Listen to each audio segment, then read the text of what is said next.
Assalamualaikum warahmatullahi wabarakatuh. Jumpa lagi di channel YouTube Bapak. Jangan lupa di subscribe dan di like dan di share. Dalam mata pelajaran rehabilitasi korban adiksi nafsa ini, Bapak ingin menyampaikan materi dari bab 1 tentang menganalisis jenis-jenis nafsa. Jadi dalam hal ini yang A adalah pengertian nafsa. Jadi nafsa adalah kepanjangan dari narkotika, psikotropika, dan zat adiktif lainnya. Nafsa adalah zat adiktif yang mempengaruhi kondisi kejiwaan, psikologi seseorang, pikiran, perasaan, dan perilaku, serta dapat menimbulkan ketergantungan fisik maupun psikologi. Yang termasuk nafsa adalah narkotika, psikotropika, dan zat adiktif lainnya. Jadi menurut Undang-Undang Nomor 35 Tahun 2009, narkotika adalah zat atau obat yang berasal dari tanaman atau bukan tanaman, baik sintetis maupun semi sintetis, yang dapat menyebabkan penurunan perubahan kesadaran, hilangnya rasa, mengurangi sampai menghilangkan rasa nyeri, dan dapat menimbulkan ketergantungan. Sedangkan menurut Undang-Undang Nomor 5 Tahun 1997, psikotropika adalah obat baik alamiah maupun sintetis, bukan narkotika, yang berkhas memberikan perubahan melalui pengaruh selektif pada susunan saraf pusat yang merubah khas pada aktivitas mental perilaku.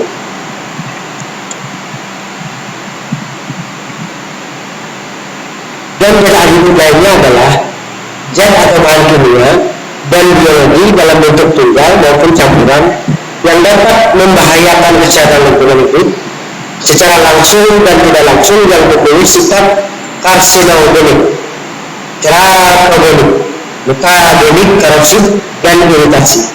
Bahan-bahan yang berbahaya ini adalah zat adiktif yang bukan termasuk ke dalam narkotika dan psikotropika, tetapi mempunyai pengaruh dan efek merusak fisik seseorang jika disalahgunakan. Memang zat adiktif ini bukan termasuk dari narkotika dan psikotropika, tetapi mempunyai pengaruh dan efek yang bisa merusak fisik seseorang jika disalahgunakan.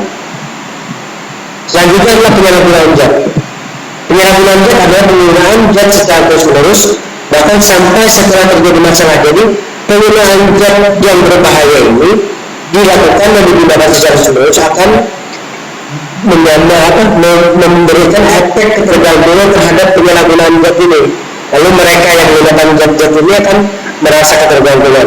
Jadi penyalahgunaan nafsa ini adalah kondisi di mana zat yang berasal dari tanaman atau tanaman, baik sintetis maupun semi sintetis, menekan susunan saraf pusat sehingga menyebabkan penurunan kesadaran fisik dan mental, mulai sampai menghilangkan dan dapat menimbulkan ketergantungan.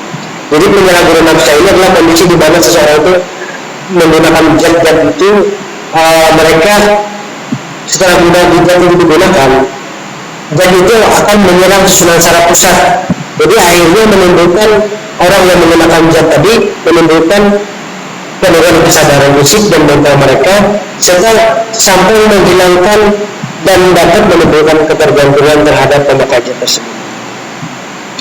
Dan yang selanjutnya adalah yang B, jenis-jenis nafsa. Menurut para ahli, memang banyak para ahli yang menyatakan jenis nafsa ini, namun kita fokus kepada Al-Hawari tahun 1991 yang menyatakan nafsa adalah singkatan dari narkotika, alkohol, psikotropika, dan zat adiktif lainnya. Nafsa merupakan mencakup segala macam zat yang disalahgunakan untuk gitu, mabuk, flare, dan atau hik yang dapat mengubah tingkat kesadaran seseorang. Termasuk dalam nafsa ini adalah obat perangsang, penenang, penghilang rasa sakit, pencipta ilusi atau psikotropika, dan zat-zat yang tidak termasuk obat namun disalahgunakan, misalnya alkohol atau zat yang dihirup seperti bensin, lem, thinner, dan lain-lainnya, sehingga high itu maksudnya tinggi hayalannya. Narkoba juga merupakan istilah yang sering dipakai untuk narkotika dan obat-obat berbahaya. Narkoba merupakan sebutan bagi bahan yang tergolong narkotika, alkohol, psikotropika, dan zat adiktif lainnya. Di samping lagi dinamakan narkoba, bahan-bahan serupa biasa disebut dengan nama lain seperti naza, narkotika, alkohol, zat adiktif lainnya, dan nafsa, narkotika, psikotropika, dan zat adiktif lainnya. Menurut Undang-Undang Nomor 35 2009 tentang narkotika, yang termasuk nafsa yaitu adalah narkotika adalah zat yang tergolong opiat, ganja, kokain, amfetamin. Yang kedua ada alkohol. Alkohol minuman yang mengandung etanol atau etil, alkohol, whisky, vodka, dan arak. Sedangkan yang ketiga ada psikotropik, obat penenang, diazepam, bromazepam, obat tidur, estagolan, antipsikotik, antidepresan. Dan yang keempat adalah zat adiktif, tembakau, kopi, teh, dan tuna. Sedangkan yang kandungan mengandung berbagai macam zat tampak besar yaitu depresan, stimulan, opiat, dan halusinogen. Nah, demikianlah pemaparan Bapak di bab 1 ini tentang menganalisis jenis nafsa.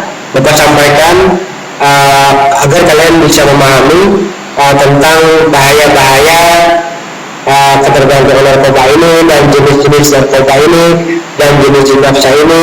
Jadi jenis nafsa itu yang dimaksud nafsa itu tadi Bapak ulang lagi, narkotika, psikotropika, dan zat adiktif lainnya. Baik itu menurut Undang-Undang Nomor 35 tahun 2009 dan baik itu menurut Undang-Undang 5 tahun 1997 dan menurut para ahli lainnya. Jadi bahayanya narkoba ini sangat jelas kalau kita simpulkan bahwa obat-obat penenang dan artinya yang berhubungan dengan zat-zat yang menghasilkan halusinasi, menghasilkan ketenangan, menghasilkan penenang rasa ingin masalah mereka itu tenang atau mereka lari dari masalah itu sehingga mereka mengkonsumsi di antara ketiga jenis nafsa ini, akhirnya mereka akan ketergantungan dan akan merusak secara fisik pemikiran mereka, secara psikologi mereka, dan mempengaruhi juga perubahan perilaku fisik yang akan ditimbulkan oleh zat yang berbahaya ini. Jadi Bapak harapkan kalian selaku orang yang berkompeten dalam bidang rehabilitasi adiksi korban nafsa ini, Bapak harapkan kalian bisa menyampaikan ini kepada masyarakat atau orang-orang yang belum mengetahui secara luas apa sih bahaya daripada nafsa ini. Nafsa ini narkotika, psikotropika, dan zat adiktif lainnya. Nah, setelah kalian mendengar penjelasan Bapak ini secara singkat ini, Bapak harap kalian bisa memahami dan memberikan bisa kembali mengevaluasi atau menyimpulkan dan bisa kembali kalian menyampaikan secara baik secara tatap muka ataupun secara bagaimana kalian bisa menyampaikan bahaya-bahaya ini kepada masyarakat ataupun kepada orang-orang terdekat kalian. Jadi setelah Bapak akhiri materi bab 1 ini, Bapak berikan tugas kalian untuk membuat sebuah video tentang pengertian nafsa dan jenis nafsa ini, dan hasil video tersebut dikirim di e-learning SMK Negeri Banjarmasin dengan dapat pelajaran rehabilitasi korban adiksi nafsa. Demikian Bapak sampaikan. Bapak harapkan sekilas materi penjelasan Bapak melalui YouTube Bapak ini, karena kita keterbatasan pertemuan sistem juga daring begini, makanya kalian apabila tidak diterangkan secara seperti ini, kemungkinan kalian tidak akan bisa memahami maksud dan tujuan daripada pembelajaran ini. Jadi Bapak harapkan kalian bisa membuat video seakan-akan kalian menjadi seorang penyuluh tentang bahaya narkoba, seakan-akan kalian menjadi penyuluh atau fasilitator, atau kalian seakan-akan menjadi narasumber. Buatlah video itu dengan baik dan jelas agar kalian bisa berlatih untuk menjadi orang yang memberikan pengetahuan tentang bahaya narkotika, psikotropika, dan zat adiktif lain. Demikian Bapak sampaikan. Salahnya mohon maaf. Bapak akhiri. Wassalamualaikum warahmatullahi wabarakatuh. Tetap semangat, tetap jaga kesehatan agar kita selalu diberikan kekuatan. Terima kasih.